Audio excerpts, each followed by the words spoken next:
Hello, I'm your host, Vicky Saputo, and my guest, Linda Bloom, licensed clinical social worker who has her master's in social work, is a psychotherapist. She's an author, a seminar leader, an international consultant, considered an expert in the field of human relations. Linda and her husband of 39 years, Charlie, have been faculty members and educators at a number of universities and learning institutes, and their work has been endorsed by many nationally recognized speakers and educators. Their book, 101 Things I Wish I Knew When I Got Married, is currently in its 18th printing, and published in 2010 is Secrets of a Great Marriage. Linda and Charlie are already finishing their third book. Well, welcome to the show, Linda. I'm glad to be here. Thanks for having me. Yeah, it's a pleasure. And I wanted to know how long you've been a psychotherapist and what motivated you to get into it. Well, I've been a psychotherapist for over 35 years now. And I'm fascinated by people. I just find them so interesting. All different kinds of people, different values, different histories, different styles of being in the world.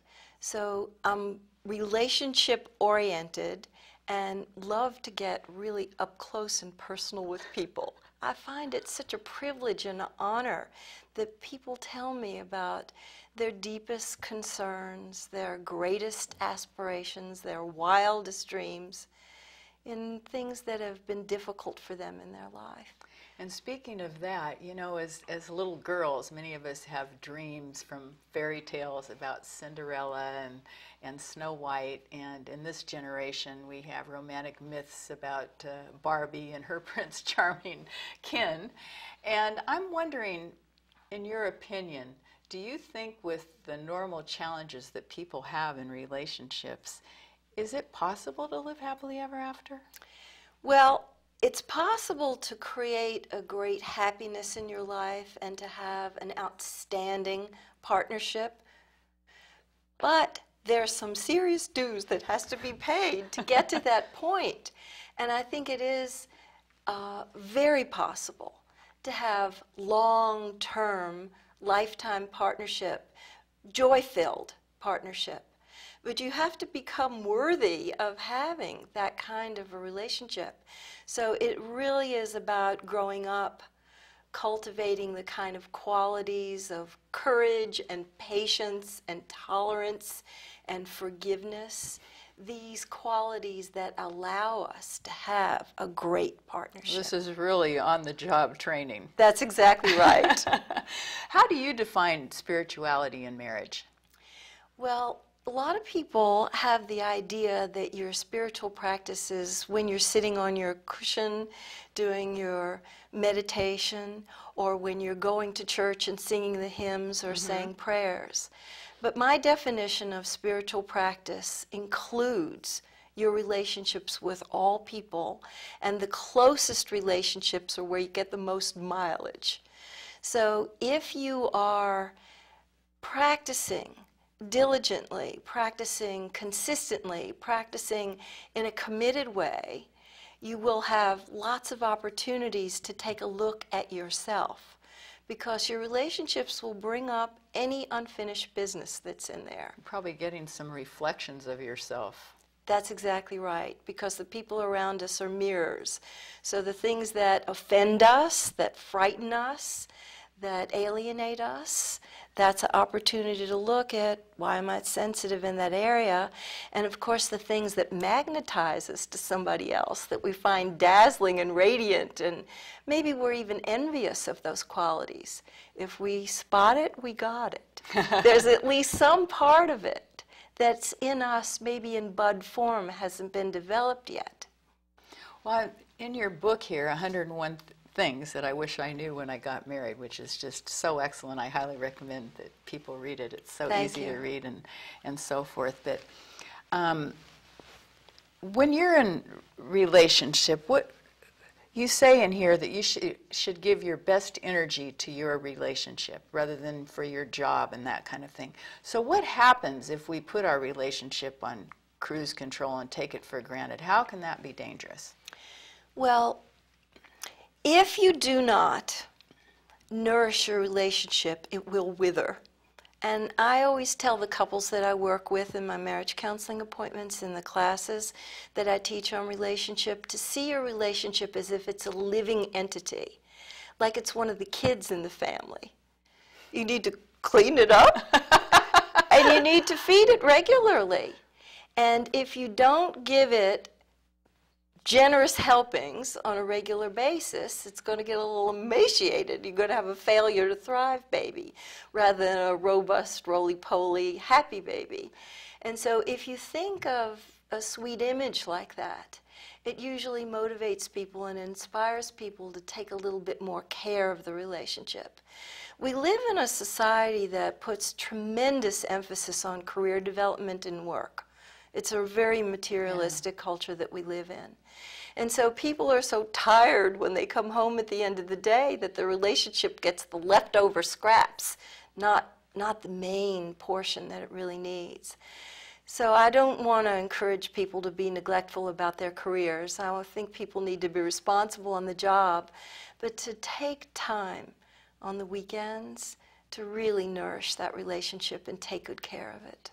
Yes, because it brings me to another topic, and that's where, you know, it takes so long. It can take years to develop trust, and it can just take a few minutes to destroy it. And in your other book about the secrets to a great marriage, you've interviewed something like 27 different couples that have been married on an average of 30 years, and many of them had infidelities and betrayals in their relationships, but they were able to repair them and work them out. And I was wondering if you had some words of wisdom for people that are watching this show to help them maybe to get through some of that. I'm very clear that every single couple that we interviewed, and there were more than 50. We had to narrow it down to the 27 so it wouldn't be a big heavy tome. But every couple that we interviewed, because they were the veterans, they had been together long enough, they had some serious trials and tribulations at some point during their relationship.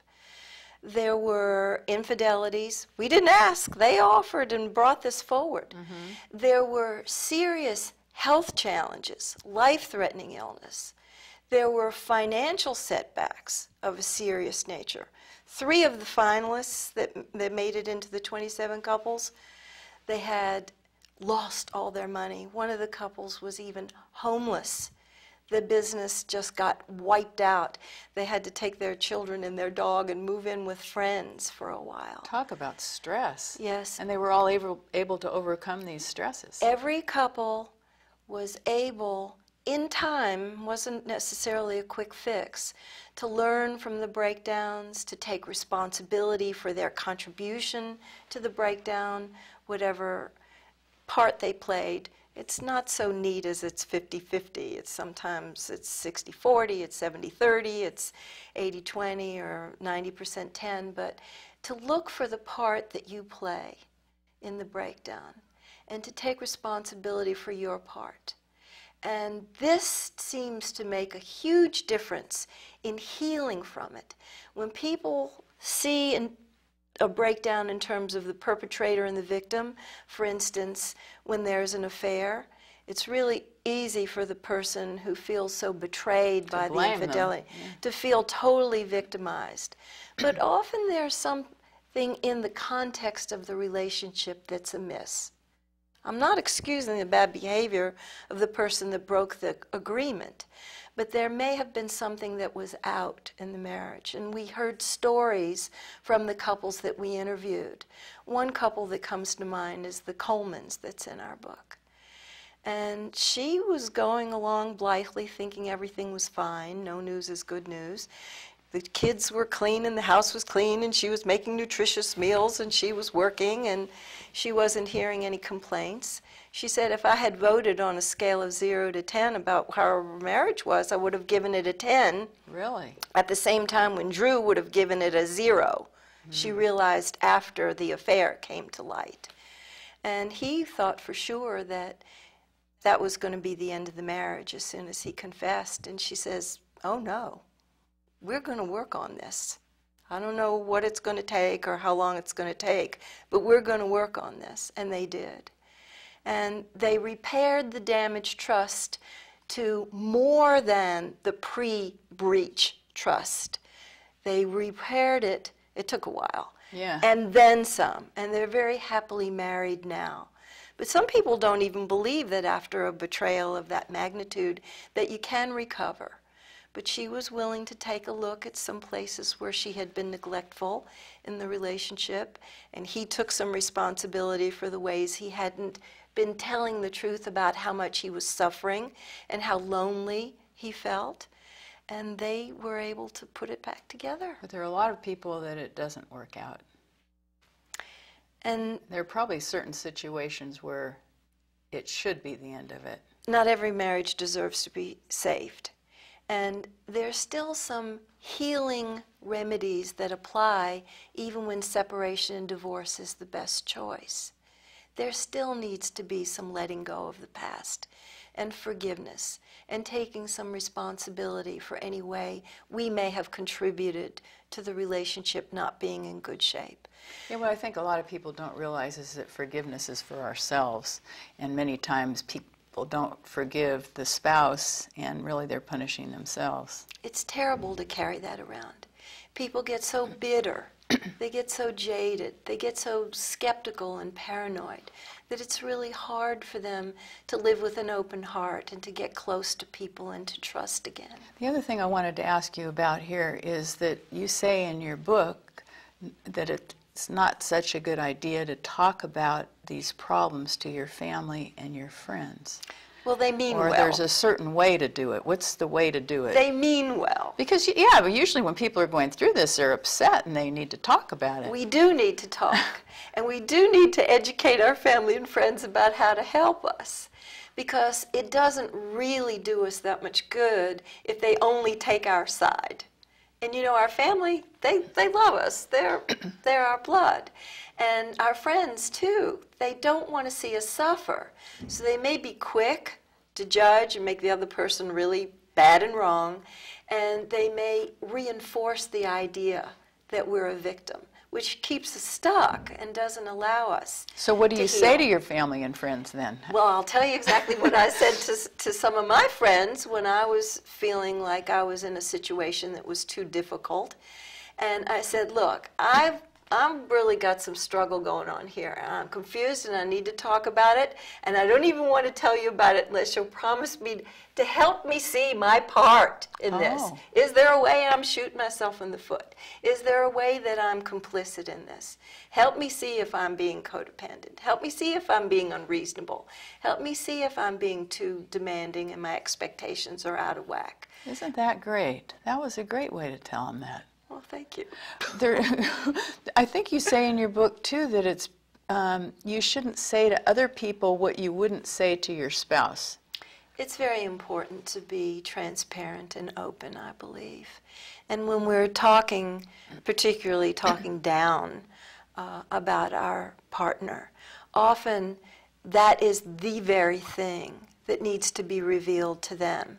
It's one thing if we're rehearsing on a friend or a family member so that we can feel dignified and graceful and have some composure when we speak about the difficult issue with our partner.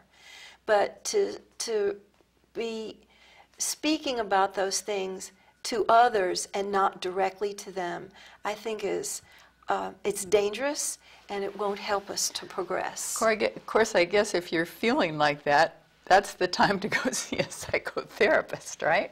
Well, if you don't have a family member or a friend who can stay impartial and objective, then it's time to find a professionally trained person. And if it's a relationship issue, I always tell the people to interview them and don't be shy to ask if they've got a good relationship. Do you know, you want the voice of experience. If you're going to somebody for issues around parenting your children, you want to make sure that they've raised some. Yeah. The voice of experience is very important. That's important for people to know. Now, also in your book, I was sorry to read that you had to go through a health crisis about 20 years ago or so with a diagnosis of metastatic breast cancer. And I wanted you to touch on that and to talk about how that changed your priorities. Well, there's nothing like a life-threatening illness to really be a major confront about how am I living my life, and is this the life that I really want to live? And what I saw is that I had gotten into being rather workaholic.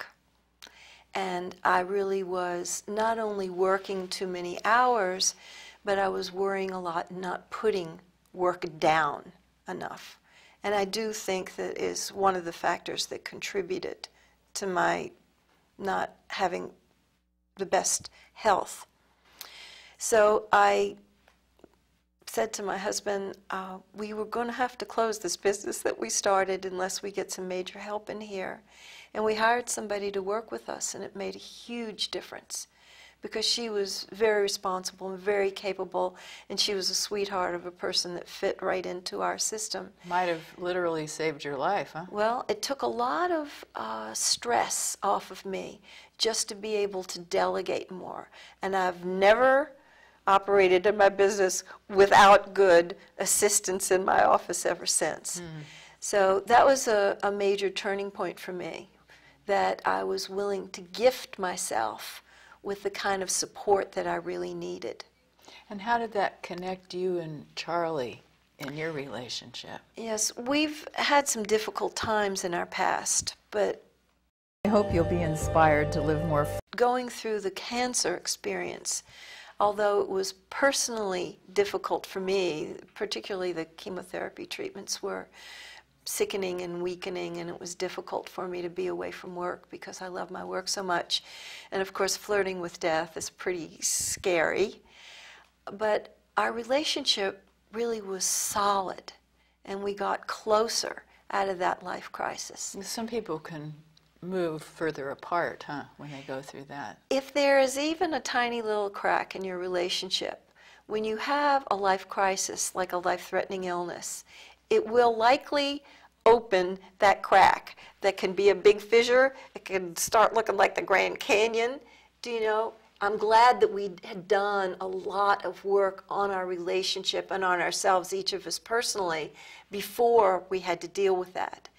So how did spirituality fit in here for you? Well, previous to the cancer experience, we had had another very difficult time where we almost lost our marriage because my husband was on the road a lot for his job, 3 weeks out of each month. Wow, that's a lot, all right. And the kids were small then, and I didn't like it, and I resisted it, and I had a very difficult time. So we had to find our way together. We had to find our way to each other. We had to find a way to maximize the little bit of time that we did have with each other to make the strongest bond and hookup that we could in that time. So we learned how to weather difficulties. I'm very grateful about the timing of my cancer. If I had to have cancer, that it was after we had gotten through that particular crisis before I had to face another one. Because if I had gotten diagnosed with cancer during those years when my husband was doing the corporate experience, I don't think we could have possibly made it through it. You wouldn't have been able to have that support. No, we wouldn't have had an intact family. Well, I'm glad that you made it through. It sounds like there was something that you said to me, and I really liked the way you worded it, meaningful suffering. I'm a big believer in meaningful suffering. If we have to suffer through something, to have it be wasted and not make meaning out of it is just tragic to me. To look for the lessons that are embedded in this suffering. Also, one time you were on an airplane, and you met a woman on the plane, and she said, just keep talking. So tell us about the just keep talking. It's a sweet story. Do you know, we travel a lot because we teach all over the country, and I often strike up conversations with people that I'm seated next to on the plane. So I said, what are you going to do when you fly to Little Rock? And she said, oh, I'm going to teach a class. I'm teaching the Course in Miracles at a church. And I said, I'm teaching a class too. And she said, oh, what you teaching? And I said, I'm teaching a class on relationships. And my husband and I teach together. I love teaching with him. And she starts tearing up. And she said, oh, my husband and I used to teach together too. We were together for over 40 years, but he passed on now. And I could tell she was really missing him. Mm-hmm. And I could tell the way she was talking and the way I was looking into her eyes that she loved him a lot. So I always interview people, and I said, I want you to tell me your secrets of the successful marriage. I want you to tell me what I'm supposed to say to my class when I come. And she had a really strong accent. She was from Texas. She says, honey, you tell them. Just keep talking. Oh, so that's her answer to a successful marriage, is to just keep talking, I guess, till you work it out. That's right. It's the intention. It's the commitment. It's the come from, we're going to work this out somehow. That spirit of goodwill. We're partners here. Let's work this out. We're just not going to quit. Another thing that stood out for me was about how expectations can lead to disappointment. Mm-hmm. And that if you have selfless intentions, that those would be rewarded. So how does that work? And can you give me an example of that? Yes.